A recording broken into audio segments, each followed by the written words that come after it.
Behind every new technology, diagnostic tool, protocol, or technique in cattle health is a real-world problem that someone set out to solve. The Bovine Vet Podcast talks with veterinarians, researchers, and industry professionals, putting these innovations to work to improve outcomes in the field. The best tools are those that help make the best decisions for clients and their cattle. Here's your host, Bovine Veterinarian Editor, Andrea Bedford. Welcome to the first episode of the Bovine Vet Podcast. On this podcast, we will discuss what's new and upcoming in techniques and technologies related to veterinary medicine. On this first episode, I sit down with Dr. Justin Hess, a bovine veterinarian from Michigan, where we talk about the current landscape of mastitis on farm and its detection methods. I then sit down with Dr. Alon Arazi, who is the chief veterinarian at AfiMilk, where we discuss their technology, how it impacts mastitis detection, and what the future may hold. Thank you for joining me.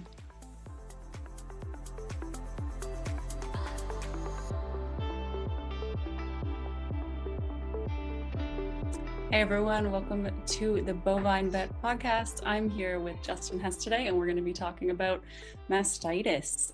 So Dr. Hess is originally from Southwest Wisconsin. He graduated from the University of Wisconsin School of Veterinary Medicine in 2015. Practiced for a couple years near Green Bay, Wisconsin, before moving to St. John's, Michigan, where they currently are. They are a partner at Clinton Veterinary Service, and they live with their wife, Ashley, and their two kids, Lee and Lily, who are 3.5 and 1.5 years old. Hi, Justin. Thanks for joining me today. Hi, thank you. It's a pleasure. Was there anything on that bio you wanted to expand on? Maybe give us an idea, tell us a bit about yourself and your day-to-day work?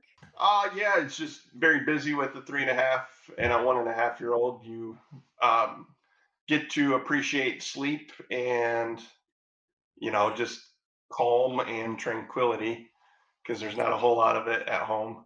But it's a good chaos. But then day to day, spend quite a bit of time at our clinic. We see a lot of cows in central lower peninsula of Michigan. It's a mouthful. I'm not used to it. Just originally from being from Wisconsin, just geography. I'm starting to get used to it, but it's more complicated than the state of Wisconsin is in describing where you're from. So, but day to day work with frequently with quite a few dairies. They tend to be in our area larger. But we still have a little bit of a mix and variety, but spend quite a bit of time still doing herd house, ultrasounding cows, but then also advise and do training and consulting on all aspects of dairy management, and one of them being mastitis, obviously a very important part of a dairy operation.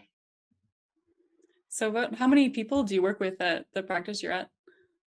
So we have 9 veterinarians currently, probably 7 full-time equivalents. And so we don't all do dairy.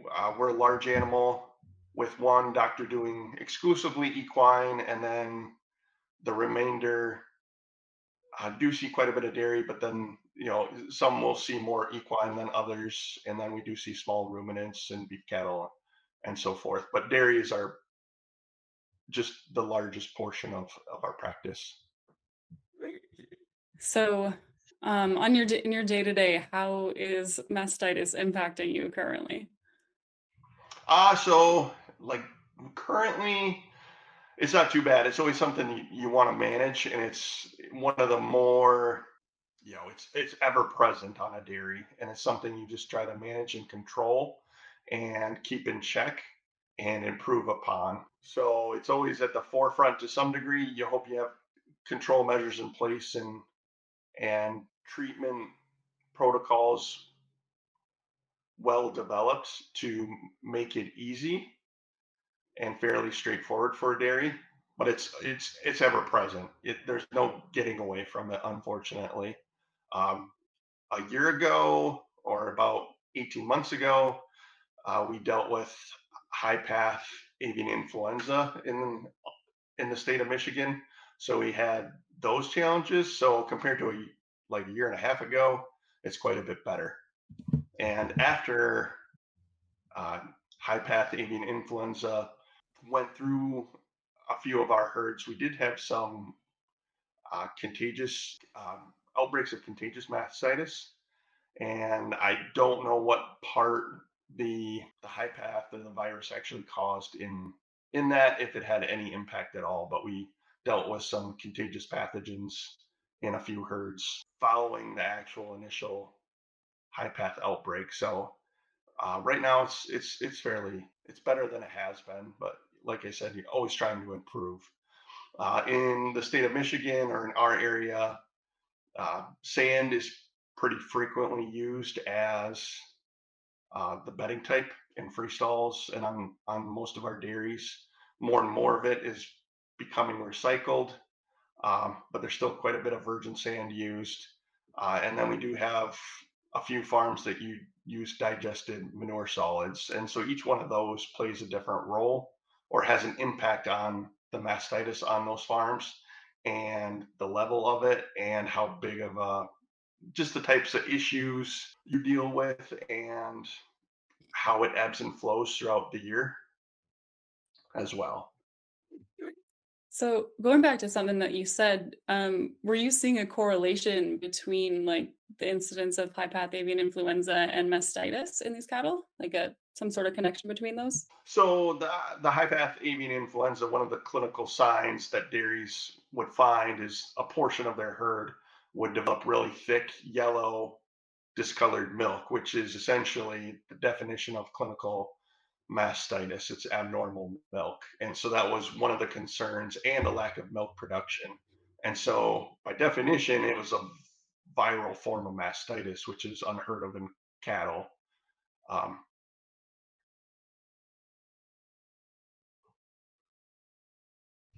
Okay. Interesting. You also mentioned having good mastitis protocols in place. Is that something that you work together with each individual dairy to develop? yes, you try to customize it to each individual dairy and their level of management and their desire of management. Like I said before, some of their bedding choices influence or some of their other management choices, such as bedding type used in stalls, overcrowding, um, detection of mastitis, all influence the case rate and kind of can dictate how much mastitis they're going to be dealing with or seeing on a day-to-day basis. And then once you find that mastitis, how do you go about managing it? How do you make those cows go back into the milking, the saleable milk herd? And so, yeah, you typically do. You need to have management on the same side. If you try to develop a protocol that you want to develop and the management team isn't on board and you don't have the right people in place, you're going to struggle and probably make things more difficult. And so we like to keep things simple but effective. Of course. Do you run into a lot of conflict if you're trying to propose any specific protocol with management? Not necessarily like like culturing on farm can be a struggle just because of the increase in labor and having a dedicated person to do it, and then just having the knowledge and the desire to do it and do it correctly. And then when you have that information, what you're going to do with that information, are you going to actually change your protocols or differ? Sometimes it's easier to keep things simple and have it done 100% of the time correctly, even if it's not 100% necessary, than try to do something a little bit more in depth, but you don't do it as well, or you do it incorrectly anyway. You can get the same results or even worse, or it'd be more costly along the way. So Right. really, it's up to the farm, up to each individual farm, yeah, whether they culture or not, and like how they detect mastitis. It's all like farms are big, complex systems. Mastitis is just one aspect of it that they're trying to manage every single day, and there's a lot of other tasks, tasks and other lists on their agenda that they're probably more worried about. You mentioned, sorry, you mentioned on-farm culturing of the dairies you service. About what percentage are using that as part of their diagnostics? Oh, I would say almost possibly 50% in some way are doing on-farm culturing to some extent.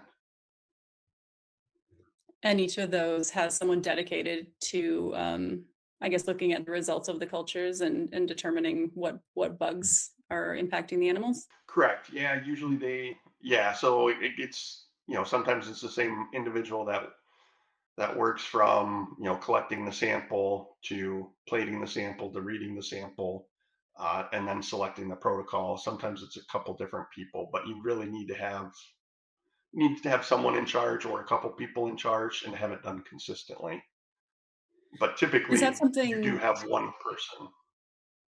is that something that you would encourage a dairy to include um, as part of their normal practice? Yes, I've seen, yeah, pretty significant benefits from it. Just really lessens the use of antibiotics, and it's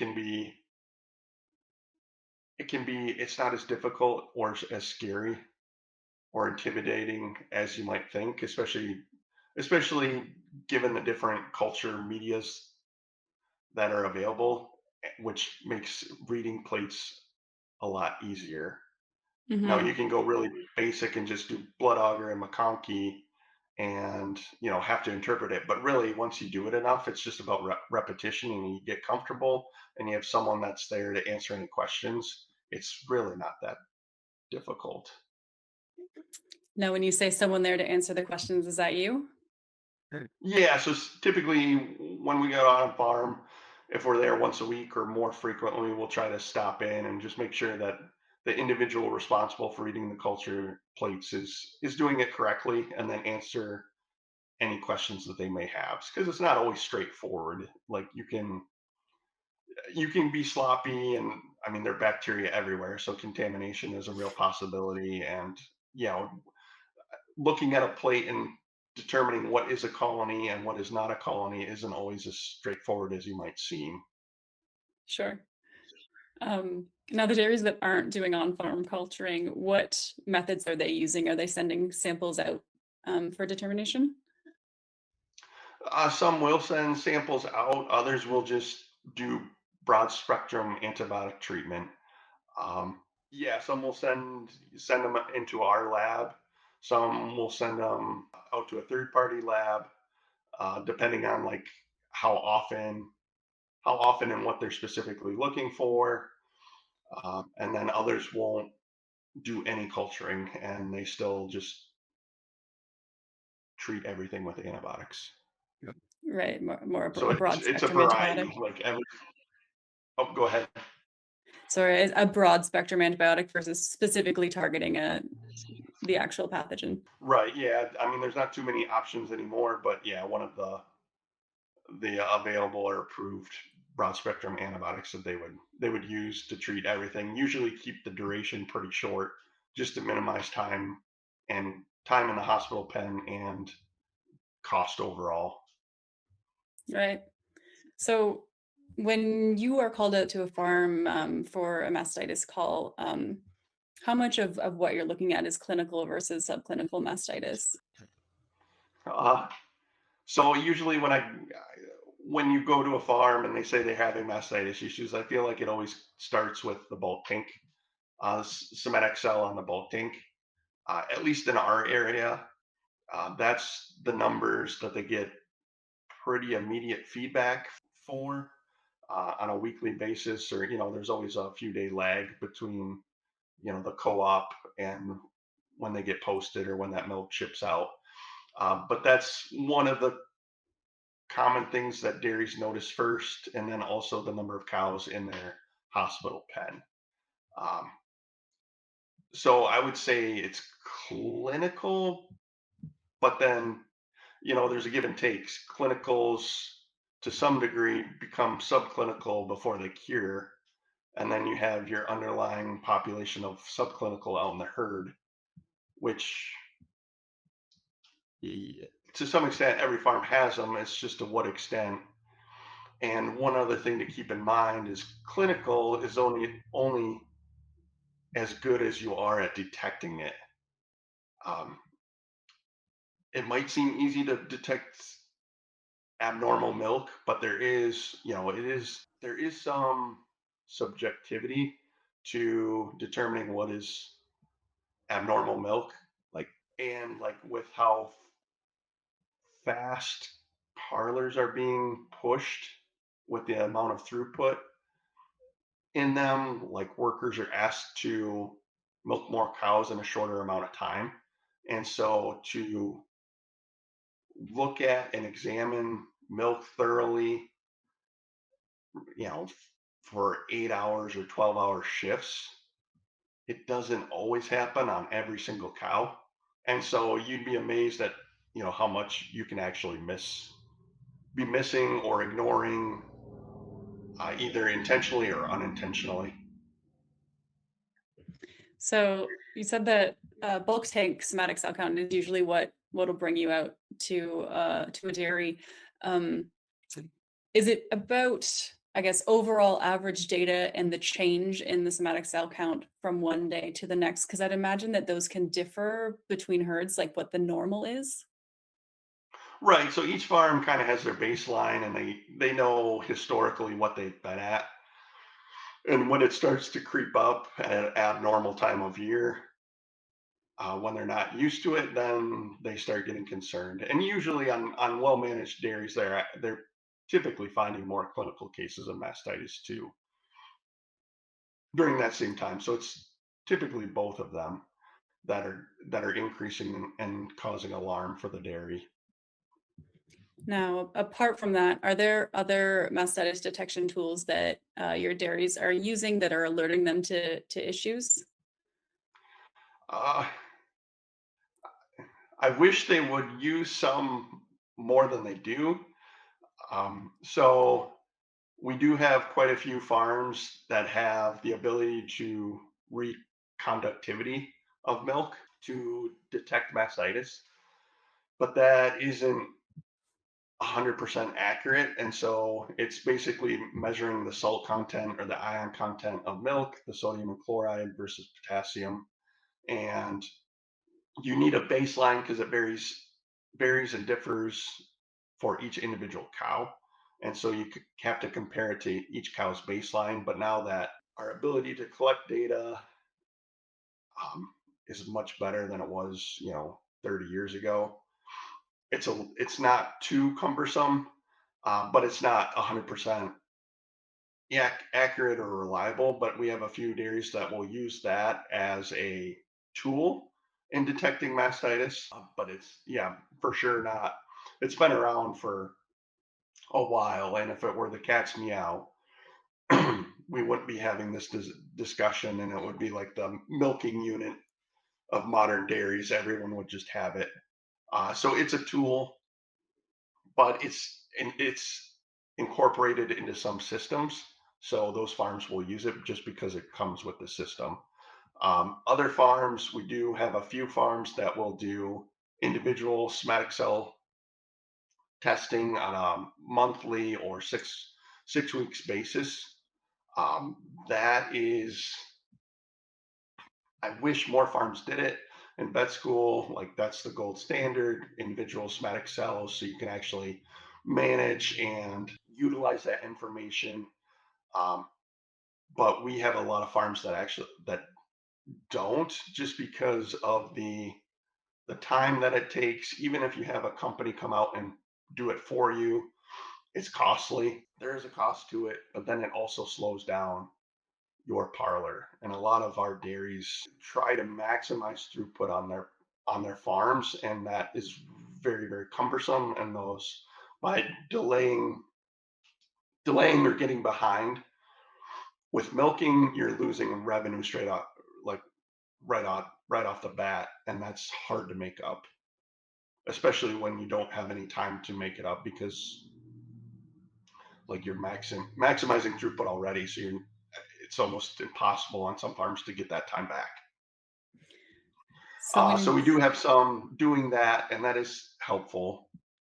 But then we also do have a few farms that will CMT, utilize the California mastitis test to detect subclinical cases of mastitis in cows and fresh cows. Some that do individually test on a monthly basis somatic cell. They will then identify which quarter is the issue, or multiple quarters on the same cow, and use that for either culturing purposes or treatment from there. But once again, the California mastitis test, it's quick and you get immediate feedback, but it is time consuming. For an individual cow on a small farm, yeah, it's not too big of a deal. But if you're looking at doing it on every cow or every fresh cow on a larger dairy, it does take someone's time, and it once again it's subjective. It's not an objective result. Like you have to read it, you interpret it differently. uh it is an interesting tool and a helpful tool, but it's not 100%. Right. So when you're talking about electrical conductivity, that's on an individual cow basis, are those inline analyzers for each milking? Yeah, so it collects it for each milking. I don't know. I don't know the whole how it's assembled in the system itself, but the milk is not moving. So there's some critical parts of measuring conductivity with, like, if milk's moving or if air gets into the system, it can affect the sensitivity or the reading on it. So the the system that I'm referring to, I know they developed a way to read it where the milk is stationary for a period of time, so it gets a more accurate reading, Mm. which helps improve the sensitivity or the ability to detect mastitis. But like I said, even then, it's not perfect. And like one other way we are starting to see to be able to find mastitis other than visually looking for it is your other different technologies. I know it's indirectly, but your health monitoring systems, whether it be a collar, rumination collar, or um, a rumen bolus. The deviations, like mastitis is an illness, and like it does can cause the cow some discomfort.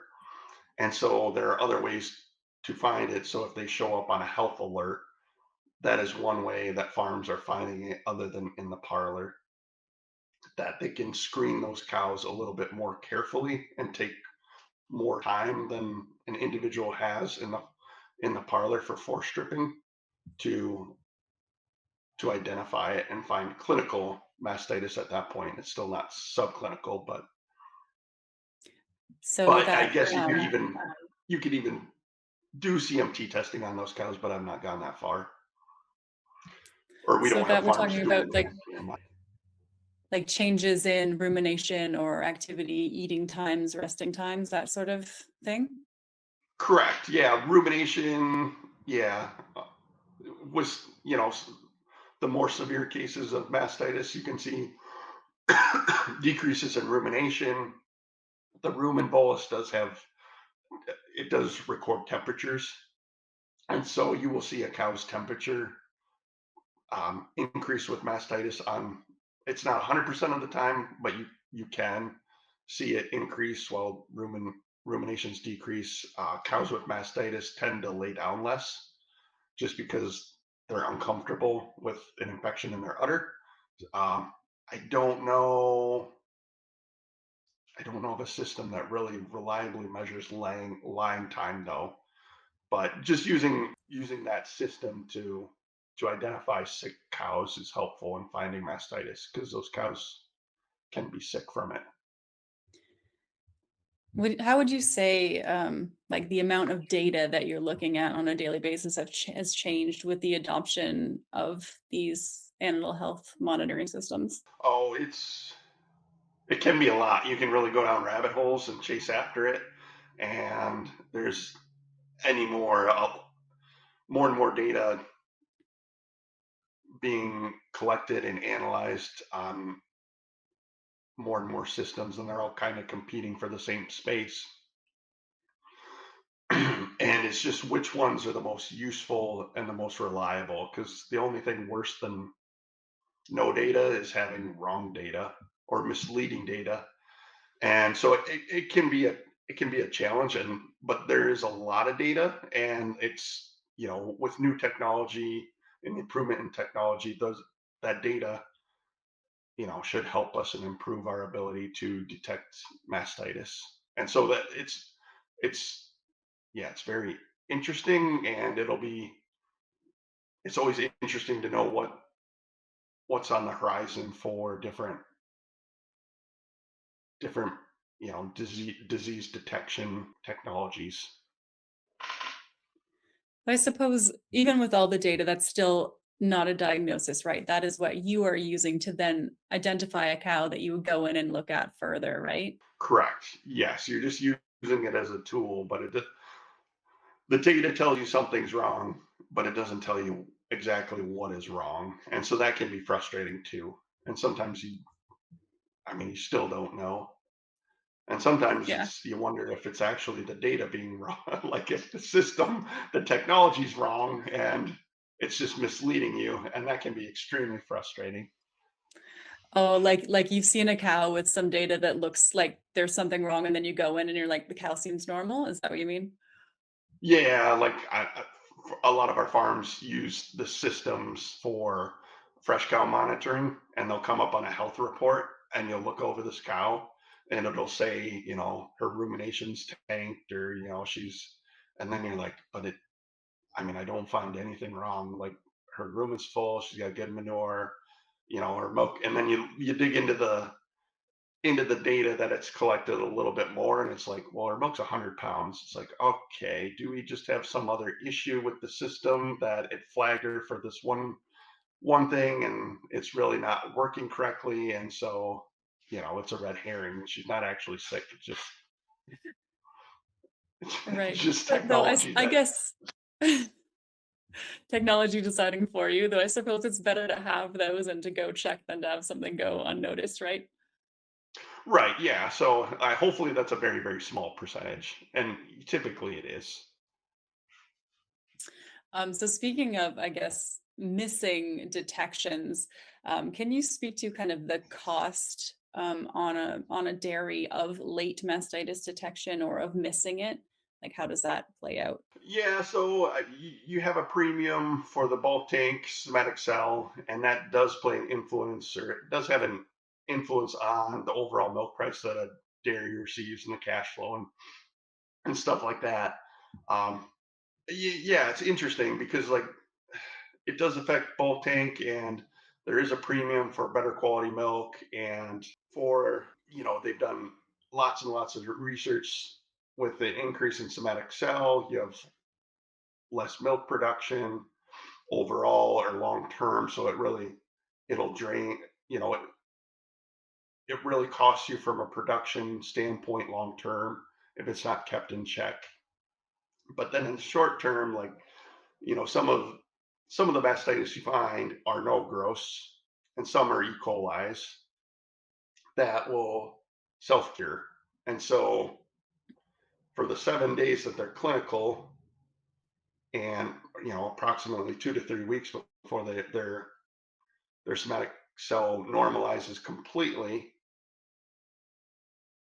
it's just a waiting game to get over that. It's not like she necessarily needs anything unless she's systemically ill, and it'll resolve on their own. So you can, yeah, it's a little bit frustrating because you want to find it, but then some of what you find, if you really follow through with culturing and determining the pathogen, you're not going to do a whole lot about it except potentially throw away that milk. But there is still a value to that milk. So even if it's poor quality milk, you'd still get paid something if she was in the bulk tank. So you have to weigh it out of how aggressive you are going to get with treatment and finding it. But overall, like your environmental pathogens, like your streps environmental stress, your staph species, they can be challenging and cause some chronicity. And that is still a major way that cows are removed from dairies. And so long term, it can have a pretty large impact. And it's a lot more difficult to cure a subclinical cow than it is to keep a cow from ever having an elevated somatic cell. So my next question was, it was going to be about the cows specifically. Like a cost to production is one thing, but what do you see in cows as far as if they're mastitic once, are they more likely to have mastitis moving forward, or what is the impact on their lifelong milk production, or I guess potential to be replaced in the herd? Yeah, so I think it considerably goes up. I don't have an exact number or percent, but when a cow is found with mastitis, so obviously, yeah, so there could be something physically physically wrong with that cow that predisposes her to mastitis, just in general, like um, teat ends, or teat placement that the unit doesn't fit well, or they have a harder time, so it doesn't squawk. That'll lead to mastitis or increase your odds of getting mastitis. But then with each case of clinical mastitis, there are some cows that don't cure. And so with that, you just have, subclinical cases, and then you can have that. Sometimes the cow cures on her own, but doesn't actually eliminate the infection, so it just reoccurs, or it's a completely new infection. And then when you come to contagious pathogens, it's a whole nother thing, like Staph aureus, where it intermittently sheds and it's not well controlled by the immune system. That's a whole nother basket of fun, I guess. All right, let's move on to talking about kind of what your ideal mastitis detection system would look like. So if mastitis detection worked the way you wished it did, how would that look differently on your dairies? Yeah, so that's a good question. It would need to be fairly inexpensive, reliable, and then and then easy to replace or have pretty low maintenance. Just because with each form of technology that you place on a dairy, you need someone that can manage it and to make sure it's functioning correctly, and to problem solve it or troubleshoot it if it's not. As I've stated earlier, like the only thing worse than no data is wrong data. So that's important too. So something that could replace the human ability to detect abnormal milk, but then also identify subclinical cases. At least once a day. It doesn't even have to be every milking, and I think that would be really beneficial. But then it also might, I don't, to some degree, we might have a lot more mastitis in cows that have issues than we know what to deal with, and so Mm. it could cause problems on the backside of what are you going to actually do with that data, and how you're going to manage it. So some of like the Mhm. strategy for mastitis is, the large part is prevention, and do everything right to prevent it and to cure it. And if you're not willing to do those things, then everything else is kind of like you can only do so much, and yeah, it, S- an ounce of prevention is a lot better Yeah, I than. mean, I think it's a good point. So effectively, like steps towards improving management so that you have decreased mastitis levels on the whole could be part of your ideal. Right, yes, and I think that's like some part of, like in our area, where individual somatic cell, it's useful and it can help your somatic cell, like on the short term. If you cull like the top 5% or the top few, your highest cows in your somatic cell, okay, you'll remove those cows, and that's easy, right? But it doesn't actually tell you what's causing those cows to get to that place in the first place. And if you're not changing something upstream, you're always going to deal with the issue in the downstream. You're always going to be behind it. And so a system that's better at detecting mastitis, you're always behind the eight ball in the first place, where the goal is to prevent it altogether. So it'd be very nice and helpful. But then again, hopefully you have mastitis kind of controlled in the first place and Yeah. doing those things. So a switch to more of a proactive behaviors than a reactive behaviors. Correct. Yes. And Are there's there some like with any yeah, Go ahead, go sorry. ahead. And like sometimes, like contagious pathogens, y-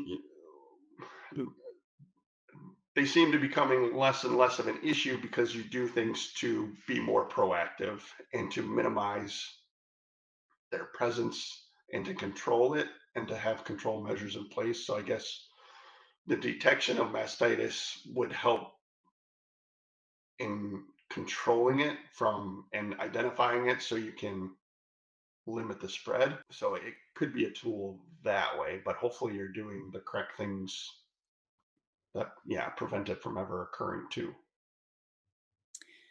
Are there any dairies that you visit that you think are doing things a little bit better or a little bit different as far as mastitis prevention or detection?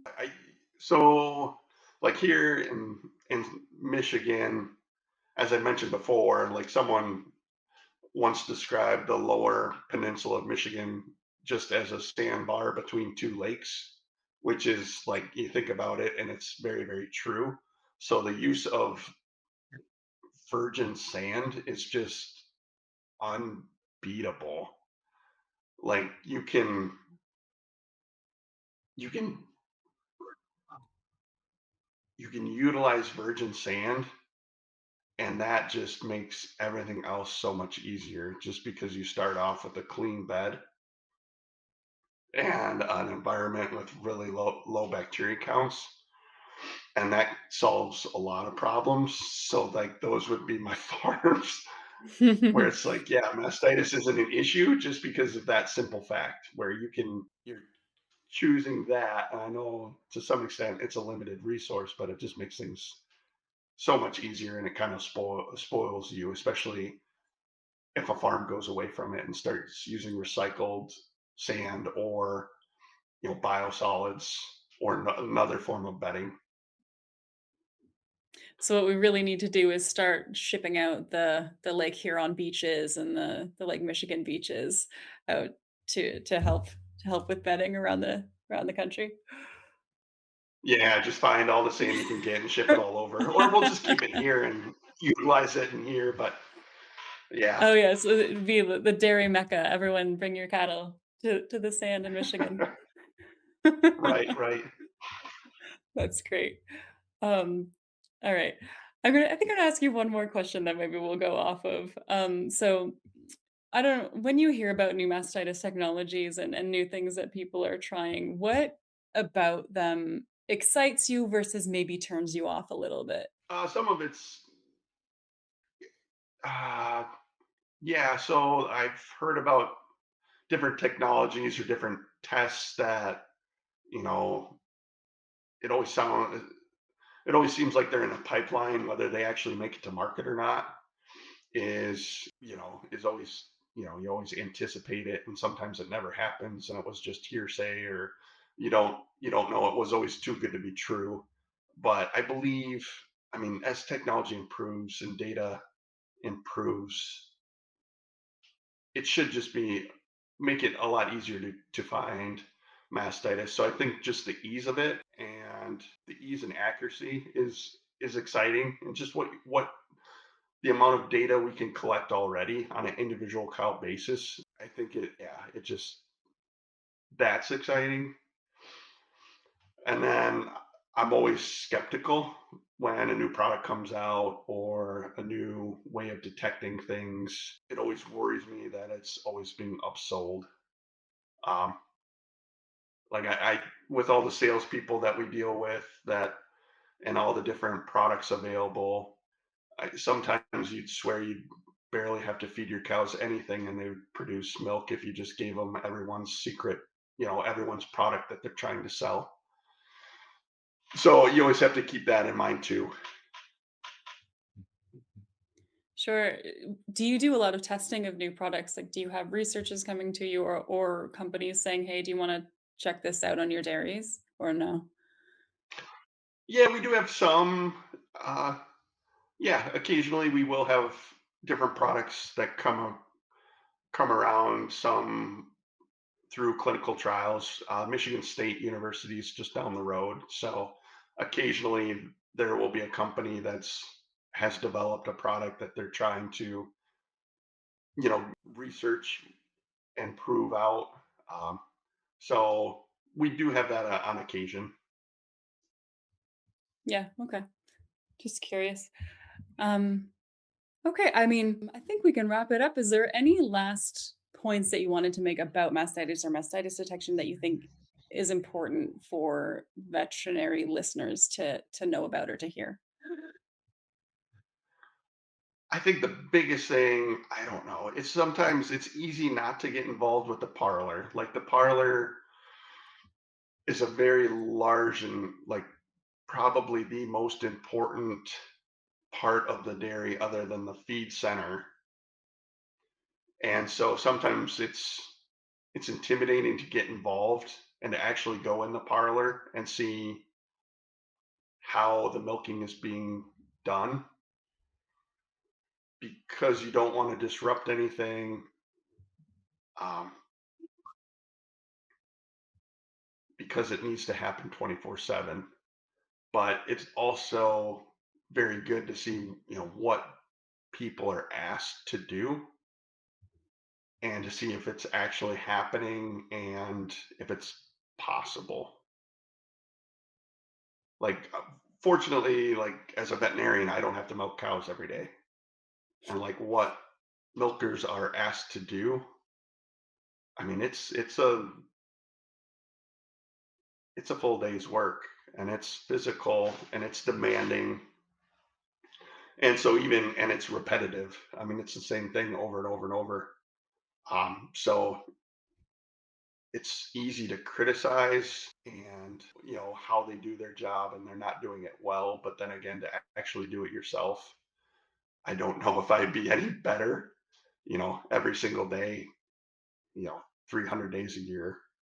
So it's interesting, and yet it is why we milk cows, to harvest their milk to make the products that we do. So it's a very important part of our industry, and it's an area of opportunity. I like that take about, thinking about others and the work others are doing. And maybe it's not what you're doing, but they're doing their best and working really hard. So I like that. I like what you said there. Thank you. Well, thank you, Dr. Hess, for joining us today. I really appreciate you taking this time out of your day to talk to me and share your expertise. Yeah, you're welcome. It was great talking to you as well, and yeah, I hope you have a good day as well. Yeah, thank you so much. Thank you for listening to part 1 of the Bovine Vet Podcast. And now, a word from our sponsor. Get the latest markets, weather, and rural news whenever it works for you. Farm Journal TV is on Roku, Fire TV, and mobile. Try it for free for 14 days and take ag with you everywhere. Hello, welcome back to the Bovine Vet Podcast. Joining us today is Dr. Alon Arazi, a distinguished veterinarian and leader in agricultural innovation. Dr. Arazi currently serves as the chief veterinarian at AfiMilk, a role he has held since 2021. With a career at AfiMilk spanning nearly 2 decades, Dr. Arazi has been a driving force behind the company's scientific advancements. He established and led the applied research team for 6 years and currently co-leads the AfiMilk research team alongside Dr. Gil Katz. Dr. Arazi earned his BSc from the Faculty of Life Sciences at Tel Aviv University before receiving his DVM from the Koret School of Veterinary Medicine at the Hebrew University of Jerusalem. Following his studies, he completed a specialized internship in the Food Production, Animals, Medicine, and Surgery Department at the same institution. Dr. Arazi, thank you for joining me today to talk about mastitis. Hi, good to be here. Nice to meet you. Nice to meet you as well. So, having been with AfiMilk for nearly 20 years, how has the conversation changed over that time regarding animal health and mastitis monitoring on farm? I think the main change is that a system and there are more sensor and more precision dairy farming that entering the more and more. If 20 years ago it was, very small percentage of the farm use this technology. Now there are much more using it, more farms in larger scale. So we need to improve the accuracy. We had more and more sensors that come into. If in the past it was only milk matter and milk conductivity, and now we have much more information, also more information about the behavior of the cow, and also more information about the milk, like milk components and other things that getting in, which let us improving mainly the accuracy of the detection. And also, in the last years, there is more and more increasing of use of large data tools, which allow you to find more things that in the past you even cannot think about them. The things that already in the data, but we didn't have the capacity actually to test them. So I think with the time what we see is actually more and more people that use it, this kind of system. You get also more feedback from the farmers, what they are looking for. And with the tools that we have and with the information, I think we get better and better also with the accuracy and the information we can provide to the farms. Yeah, so a real shift in the data available to look at as far as animal health. Yeah, and this is one thing, we have a lot of data, but as you get more and more, first of all, more information out of the sensors, that things that were not available in the past. This is one thing. You get more and more farms all over the world that use this information, and you can gather data from different farms, different places. And the last thing, as I mentioned, is that the tools that we have now to analyze the data getting much better and allow us much force in data analyzing, which I think that it's already improved, but it will be improving in the future even more with the tools that just get amazing. I mean, based off of that, what do you see as an area that has the most room for improvement for mastitis detection? So I think for the mastitis detection, there are two things that still, of course, the accuracy. We still can improve the accuracy, reduce the false alert and get a little bit more sensitivity. I think the two main things that probably will be the change in the future. One, I think in general in the industry, we are still lag behind with our ability to detect subclinical mastitis. The performance for clinical mastitis are very good, but for the subclinical, it's still challenging, and I think there is a lot of place to improve there. The other things that I believe will be in the next year, it's the option not just to diagnose mastitis, but also to give some information about the cause. In the good place, we can say which kind of species, what is the bacteria that cause, but even not there, I believe that soon we will be able to give some information if it's gram-positive or gram-negative bacteria, and then already help the farmer to take decision about the treatment. I think that's really interesting, and I would like to come back to that. But before we dive into those details, for those who are unfamiliar, could you give an overview of the AfiMilk system and how it contributes to animal health monitoring on farm? Yeah, sure. The AfiMilk system is actually based on, from one side, sensors, and from the other side, the software and the AfiFan software that analyze the data. and provide information. So on the sensor side, what we have is it's of course wearable that we have the Afi collar and we have the Afi leg tag. The collar is providing information about rumination, eating, painting, and lately in the last year in 2025 we had also the dry matter intake capability of the collar. With combination of the milk, it's also giving you the information about feed efficiency, how good the cow is converting the feed to milk, to producing milk. On the milk side, what we have is the milk meter, which measure conductivity and the amount of milk, of course, and the speed of milk, which is also things that can be used for example, for milking efficiency, to give information how good you are preparing the cow, how good you are milking them. And there is also the AfiLab, the milk analyzer, which measures the milk component. For now, it's butterfat, milk protein, lactose, and blood. But more things to come, I believe, in the very soon future. And the last one is the body weight, the scale that measures the body weight. And so all this data is, as I mentioned, is gathering to one software, which we do all the analysis to detect the sick cows. For mastitis, for example, the basic things that we are using now for diagnosis of mastitis or detection of mastitis is of course, the milk amount, the milk conductivity, and the lactose, which we know they are all affected by mastitis, especially, as I mentioned, by clinical mastitis. Some of them also in some cases, by subclinical mastitis. So it really is a modular system. And would you say like a dairy would pick and choose which of those components to include based on their need? Exactly. I think one of the things is that, as you mentioned, the system is modular, which means you can have all the system together, or you can have it part and then add another part. I think many people start, with what we call standalone system it could be the collar or the tags, mostly now with the collars. So they start with a standalone, they put only the collars, start to learn to work with the system. And later on, it's also issue sometimes, of financial decision. They cannot put everything in one side. So, but the other things is also learning the system. So they start with standalone system, and then they can add the milk meter, and with or without the AfiLab, and later add the AfiLab, the milk analyzer.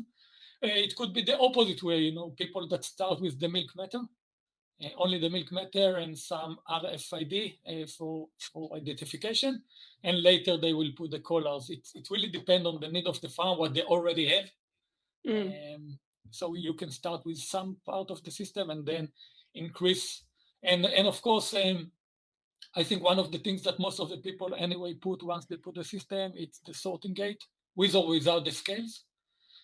Because this is really very, very helpful, with the workload on the farm, reduce the work, once you detect a cow that you would like to do any attention, it could be breeding them, or or check by the vet, or check by anyone from the farm, or give any treatment or any procedure, using the system for automatic sorting of the cow.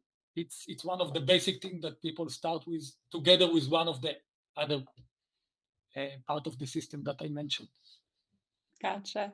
So when we're looking specifically at mastitis, which indicators within this system are we looking at, and how do those generate alerts for a producer or vet?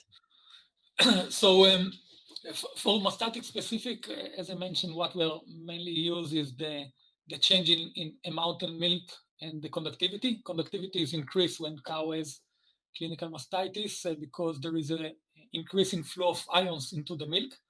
For the other side, we use also lactose. Lactose is, since it generate only in the udder, any change in the udder else is also change the lactose. It's reduced the lactose production. Now, the reducing in lactose could be also different. So one of the things that reduce lactose is just the udder doesn't function as it should be. So less lactose is produced. The other thing is that lactose is sometimes leaking out of the milk as compensation for the increasing the osmolality of the milk because of the increase in ion flow into the milk. So this is another cause. And the last one is that some of the bacteria actually use the lactose. They accumulate the lactose as source for sugar. This is one of the things that I say that one of the direction to differentiate between different bacteria. One of them is, of course, they also influence the change in conductivity, but lactose is even probably more pronounced in that case. So with all this data, there's a software system that goes along with it. And what does that kind of look like on the producer side? So the system, the software is called AfiFarm. We have it for, we start with the companies actually start back to the 90s, 80s, the beginning of the 80s of the last century. So, and back in the 90s, I think it was when I wasn't here yet, but too young for that. But we launched the software, the herd management software. So the software is actually, there is a lot of options, but the basic is that you have a main screen that you have most of the things that you probably use on your routine. There is a part of fertility, which you have the cow that's suspected for, or cow for insemination, cow suspected for abortion, and unestrus cow, we didn't show it for that and that time. There is a place for the health, and then one of the things that we are very proud about it is that in AfiFarm you have, if you use the milk meter and the AfiLab, in addition to that, you have also some report that already told you this cow is suspected for mastitis, this cow is suspected for digestive problem, and this farm is suspected for ketosis, which if we have only the standalone, so we have only the sick cow report or fresh cow to check report. So this is in the main. We have also part for all the area of milk, how much milk is produced in the last 24 hours in the last milking, so you can see everything on top. Of course, the herd inventory, how much cow you have in dry cows, fresh cows, heifers, and so on. And there is a group, area of group that we are monitoring group. Again, it could be depend on the system that you have. If you have only the collar, it will be monitoring rumination and eating on a group level. If you have also the milk meter and the AfiLab, so you get also some kind of what we call nutrition alerts, which we are looking at the change of the fat and the protein and the ratio between them to alert you about any change that happened with the nutrition on the farm. And the last one is what we call, when you have the collar, it's like heat stress, that you look at on a group level if the amount of cow that actually under heat stress during the summertime, and to help the farmer to manage better the cooling system, when, how, and what.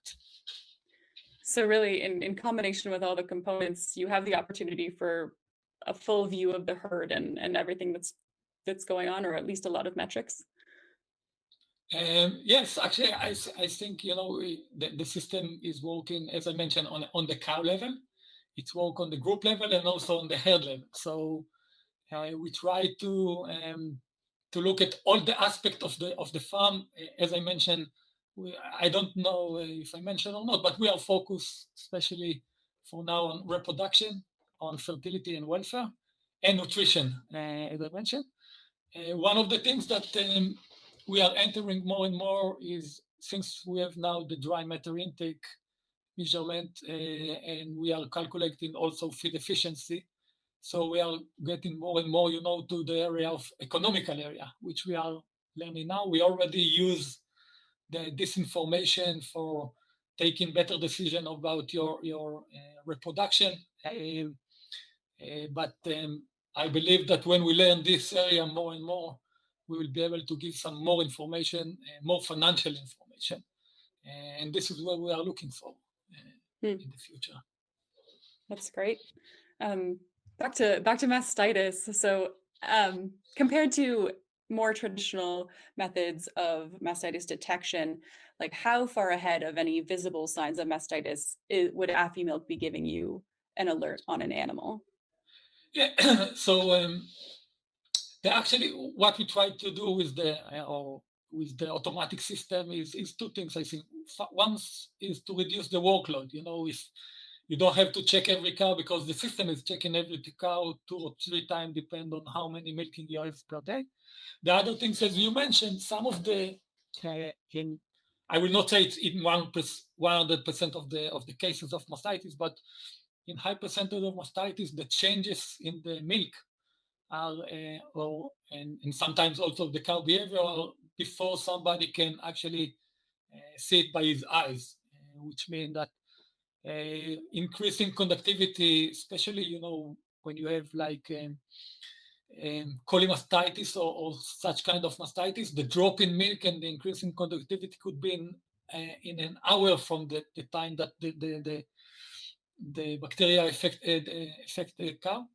So you got the information, you got the option to catch this thing earlier than what people actually can see by the eyes. You don't see yet anything about the udder from the outside. And about the milk, again, it's reduced the need to do stripping because it catch the cow on time. So it reduced the labor, and on the same time, it's helping to detect things earlier, treat them earlier, and with that probably saving cost of treatment and reduce the damage for the milk production. What about the impact on the cow's health itself as far as early detection? The idea is, again, if you catch it earlier, there is more chance that it will you can treat it earlier and then reduce the damage to the cow. The other things I think that you can use it and this, when you work with it a lot, I think it's also helpful prevention, because you can catch things earlier, understand that somebody, for example, is go to the root cause of the problem and then solve it from the scratch. The other thing is that you have other powerful tool like milking efficiency analysis, which then you can actually see what exactly the milkers are doing during the milking. How good is the preparation, and also the machine. You get information about if the vacuum, if the removal it's on time, and things like this, the removal of the caps. So monitoring this also allow you to make sure that if milking is doing correctly, then you also reduce the amount of mastitis that you will suffer later. So this is something that you can do every day or once a week, just to make sure that things are the guys are doing what you actually want them to do. And this is even without being in the milking. I'm not saying don't be in the milking, it's good to be there, but still you cannot be in every milking every day. So the system gives you summarize of what's happened there and can help you to detect anything that is not done as your SOPs, for example. Okay. Of course. How does the system handle clinical versus subclinical mastitis? So as I told before, it's better for the clinical for now. Conductivity. The issue is that in most of the cases, or let's say the main way to detect is change from the normality, like increase on conductivity of cow that used to have conductivity this and this, and that now it increased to upper level, or lactose drop to lower level than it's expected. So this is mainly happen with clinical mastitis. One of the problems with subclinical mastitis that the changes sometimes are very, very low and very hard to detect. In that case, we are looking for more and more sophisticated model and algorithm, combine more and more things together to see things that just start to change, look for different features. And in that case, I believe that this will improve both the accuracy of the clinical mastitis diagnosis, but also will help us to diagnose better subclinical cases. Also, one of the things that we are gathering a lot of data which is not presented to the farmer. For example, the milk analyzer, there is a lot of data behind that we use to calculate for fat, to protein, to lactose. One of the things is look at the data behind the screen and to find things that, this is with AI machine or machine learning that will allow you to detect things that even for us it's hard to see now. So this is for sure will improve subclinical detection. So is there a lot of research going on day to day with AfiMilk to move the system forward and make improvements on its limitations? Yeah, so in AfiMilk we have a nice research team. This is team combined people from different parts, different capabilities. We have people from cow behavior and animal science. We have me as a vet. We have people coming from data science. We have even chemistry guy and some guy that is his expertise in cow nutrition. And we try to combine all this information together. And the research is going on all the time. As I mentioned, we are looking for how to use the current data that we are collecting, but also look for new data. I always say that with the data that we already gather, I probably have a work here for the next 20 or more years, but we still try to gather more and more data, and also a new data that we are provide for our sensor. And the thing is that with the new capabilities of analyzing data, the new tools that are available now in the market, which were not available like probably 3-5 years ago, and the research is all the time looking for improvement and for new things. For one thing, we want to improve the things that we are already do, but all the time also look for new possibilities and new sensors and what else we can provide to the market. As I mentioned, the last year we launched the dry matter intake and feed efficiency, which this is a work that we've done in the last probably 4 or 5 years, developing this until it reached to the market. Is there any specific project that you are excited about yourself, or what are you most excited about? Actually, I'm excited for many things, but my expertise is as a vet is in cow welfare and reproduction and health. So this is the main things I'm focusing on. As I mentioned regarding mastitis, I think that there is we are going to do nice things regarding subclinical mastitis, and I believe that also about the diagnosis of the cause of the mastitis. This is I think this could be very helpful. Other things are, I think there is a lot of place to improve about reproduction. We are doing e-detection for a very long time, and then I think our system used to deal a lot with improving e-detection and doing it the best as it's come now. I think the next thing that we are probably will be focused on is the ideal time for breeding the cow. And ideal time, I mean both the time during the heat. We have now, it's like, I think it will be individual for a cow, and the other things is ideal time during the lactation to get the best financial result from the herd. So I think this is very interesting things that we are going to deal with in the next few years. So I know you mentioned before the idea of being able to detect the bug, or at least specifically down to a gram-negative or a gram-positive bacteria. I assume that now with the system, you would detect potential mastitis, take a sample, either send it out or do on-farm culturing for identification. But I think the idea of having a system like this that is able to tell you that is really exciting.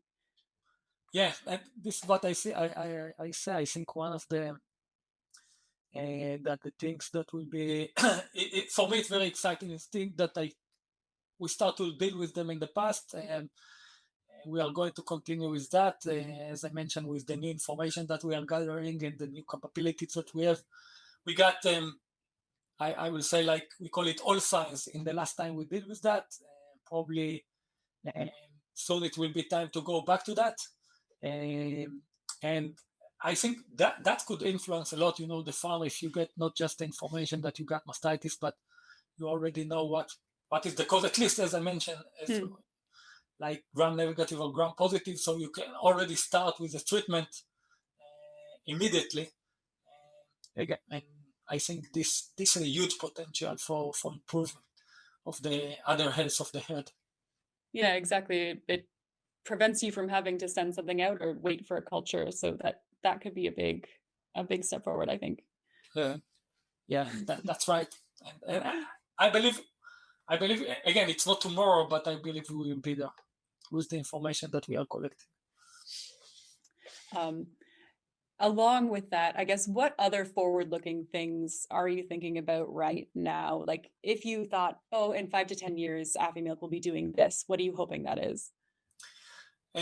So I think, as I mentioned, there are some things that related to reproduction that I think there is still a lot of place to improvement. How we can increase conception rate, this is one thing that I think we are going to deal with. Other things is, as I mentioned, we are already have the capabilities to not just to detect sick cow, but also to diagnose or give some diagnosis regarding if it's mastitis or ingestion problem or ketosis. I think this will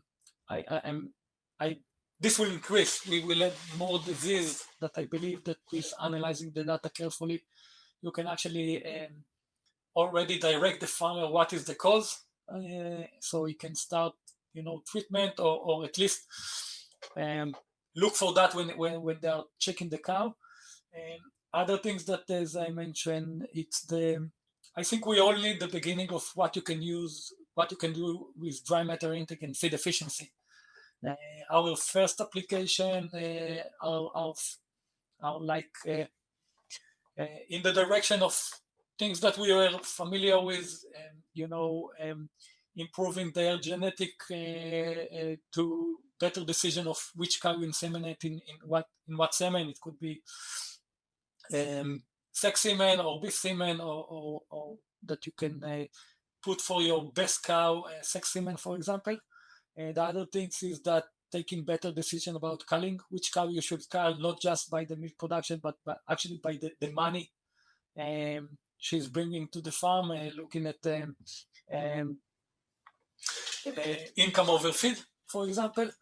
But I think there are a lot of place and room for improvement, especially on the financial built models that will integrate the feed efficiency information to economical models to improve the farm.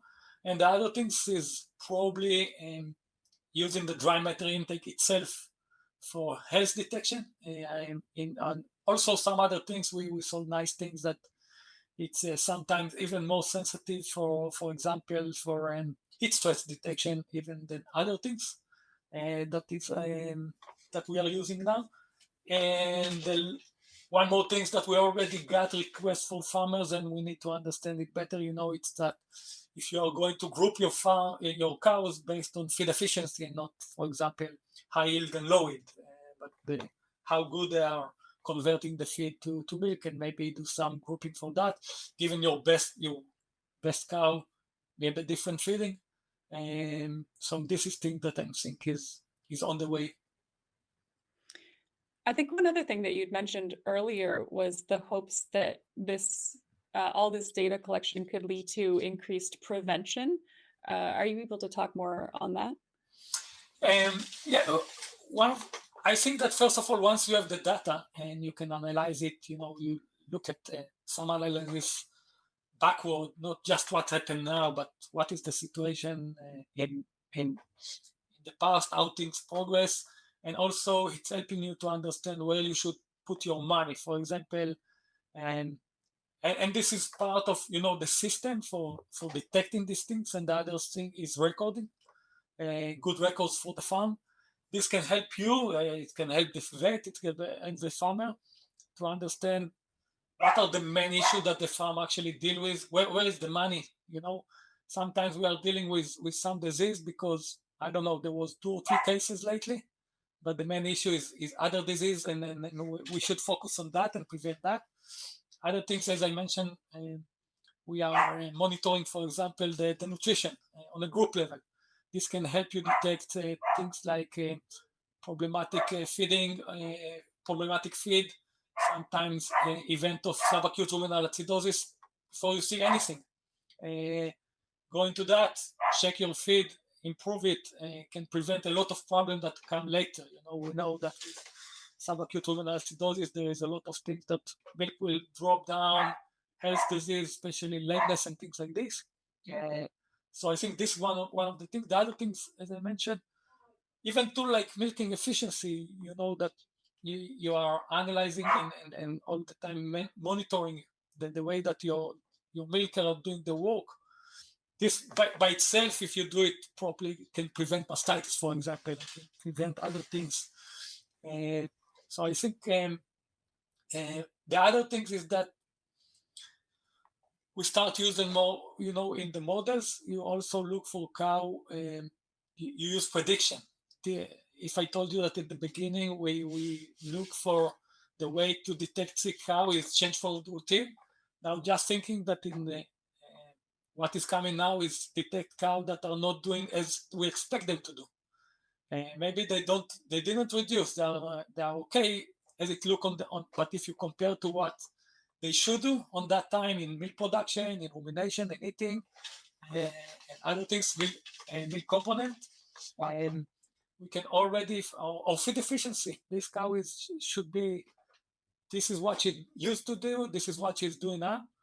And so I know one of the things that we are looking now, it's predicting what the cow should do or what the herd should do. And based on that, already alert that she's not doing it. And this is kind of prevention that I think will be part of the future. So really comparing historical data to current data. Yeah, sure. This is already done. Yeah, this is already done. But I think it's not only look at the historical, but use the historical data to predict what she should do. Okay, I know that her mom, and this is what she done in the last two lactation, and this is what the mom should do, and this is what I'm expecting her to do now. 45 days in milk or so on, she's not there.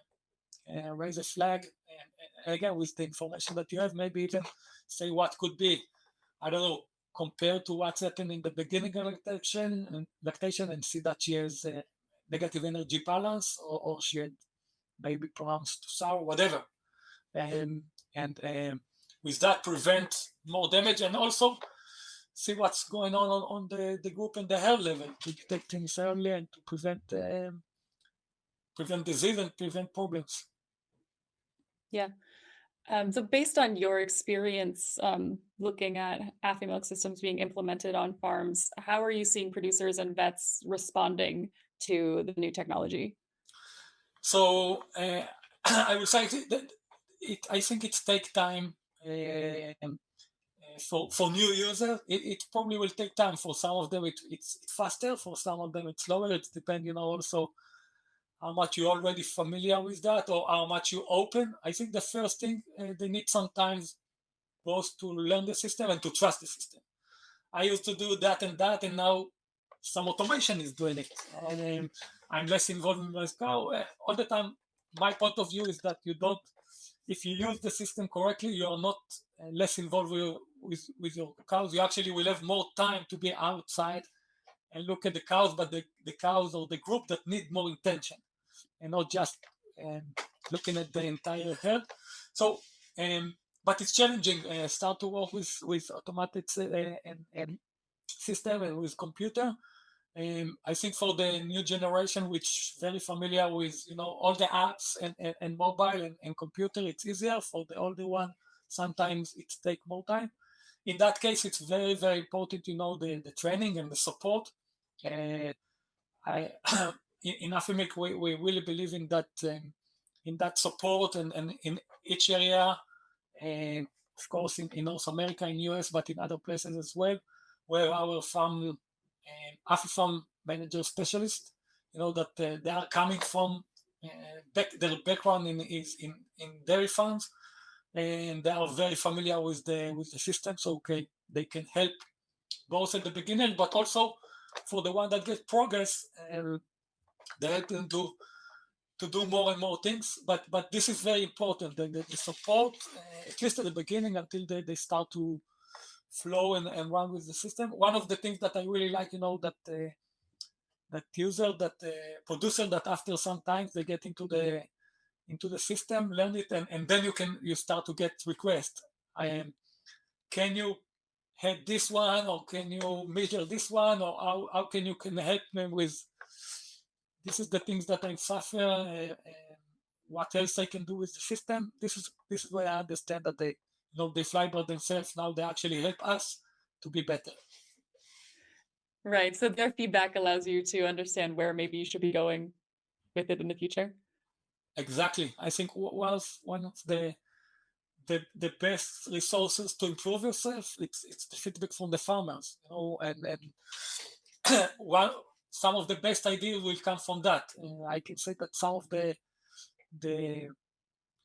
for example, I told you that we detect suspected cow from digestive problem. It's ideas that's coming from the farmers. They saw that conductivity is dropping for cows that have diarrhea. Okay, so we start to look at that, and so I think and they know the best what they need. We need to be from what I like in my position in the company is that from one side I'm very close to the farmer and to our applications specialist support, and to our salesperson, but also to the to the producer, to the vet. It's not something unique that the vet will call me and say, "Alon, can you log into the farm? I'm here. Let's look at the data. I want to see how you can interpret, the reproduction, what we should do," and we look at the data together. And their ideas many times probably better than mine. And the other things, so this is I work from one side. The other things I get to work with, researchers all over the world, the one that leading probably the future. And this is very exciting, to be in the middle of these two things. So I think we can learn from everyone.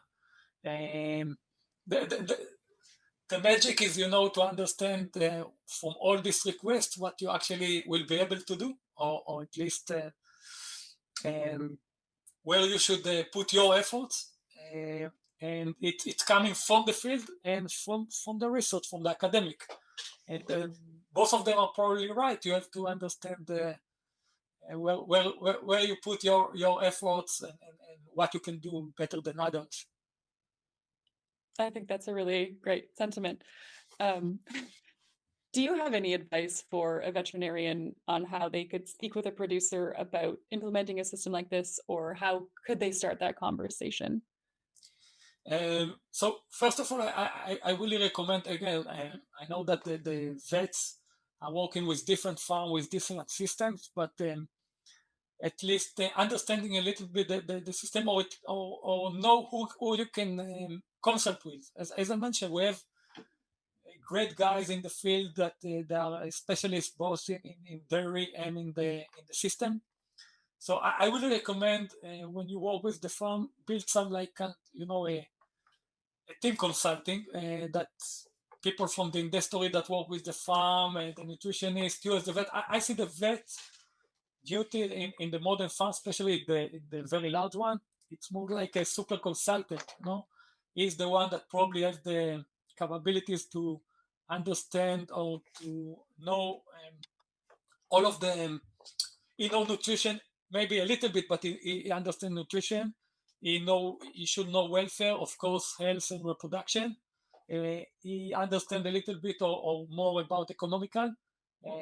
So he has the option to see the high picture of the farm and to use other people in the farm, consultant, and as I mentioned, the industry guys also to help the farmer to do better. And in that case, I really recommend them, first of all, to learn a little bit about the system, to understand what information, even if you don't know what to do exactly. I'm not expecting them to know how to build a new report, but understand what is the data that exists in there, and then request. This is the things I want to see. This is the things I want to analyze, and to know that you have a member also on I see as part of the team of the farm. And I think farmers and vets should use that, involve the system. The way that the AfiMilk system, especially the AfiFarm, the software is built, is that is very flexible for almost everything that you would like to see or to look or to analyze. And if not, we can actually also get the data out of the system for Excel file or CSV and analyze them in any other way. So I think it's what I recommend. And be familiar with that. Know that you can get help from us and use that. Use us, actually. And as I mentioned, for me, it's not unique that a vet or sometimes a customer will call me and say, "Alon, can you log in to the computer? I want to discuss with you something. I want to understand what you see the data, how we can improve that and that." And it's more than welcome. I really like it because I learn a lot as well. That's great. I think I have one final question that I'd like to ask. And that is, how do you see the future relationship between the vet, the producer, and technology evolving? I actually see it hand by hand. As I told you, for me, first of all, I love I want the feedback, even if it's saying that you're not doing that good enough, or you need to improve that, or I want anything. Of course, I like good feedback. That's amazing, or you do new things, and this is great. But I also want the feedback about things that we need to improve and what they want to see. And I see it going hand by hand, because in the end, it's helping everyone. It's helping us to be better. It's helping us to give them the solution for the things they need. And of course, once we do it, it's helping them to manage their farm better and to consult better. So for me, this is, and as I mentioned, in our team, we have people from different disciplines, not just in the research. We have also on the field the guys, the specialists, farm managers that they are coming from the industry. Some of them used to manage herds for a long time, and they have a lot of experience. So I think combining this information, this knowledge together, this is what I'm wishing that will happen. Of course, it's much more work for us, but this is the work that we are looking for. And I just encourage our customer and our producer and our vets to use us. Of course, it's not something that they need on a daily basis. They can run the system very well. They can manage their farm, their daily routine. They don't need anybody.